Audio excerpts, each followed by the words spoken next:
Ekari aya marauga ni manogetwe ni utharikiri wa njogu icio iria marauga irauma runyanjarari rwa Amboseli na ni marakorwa magikara na guoya ni undu wa nginya ciana ciao riria irakorwa ikithie cukuru. Imeleta shida na saa hii sisi tunahofia kwa sababu wamama, watoto wa shule tunahofia kwa sababu hapa ni karibu na manyumba.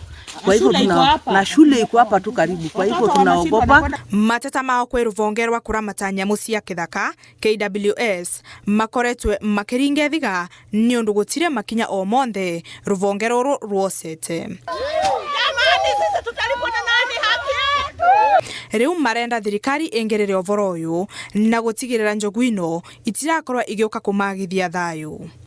Hizi ndovu zimetuvamia usiku ya saa 8 na tumeweza kuja kuitika wito wa huyu mzee. Ekari aya marauga ni anogu tondu kuramukira muthenya wa umuthi makorirwe makithie gutethereria murimi umwe uria mugundari gwake kuratharikirĩtwe ni njogu ithatu iria ikorirwe ikithukangia mimera ya mbembe, mavavai na matunda. Hii ndovu imepitia kwangu, imekula, imeharibu, imeleta hasara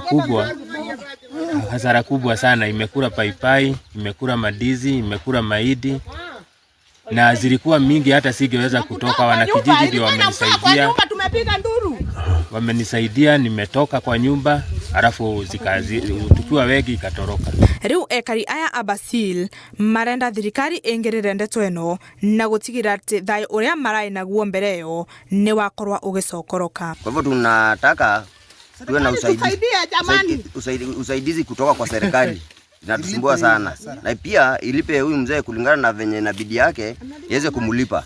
Ngirivotera Inooro TV mbetagwa Mary Wanjiku wa Wanja.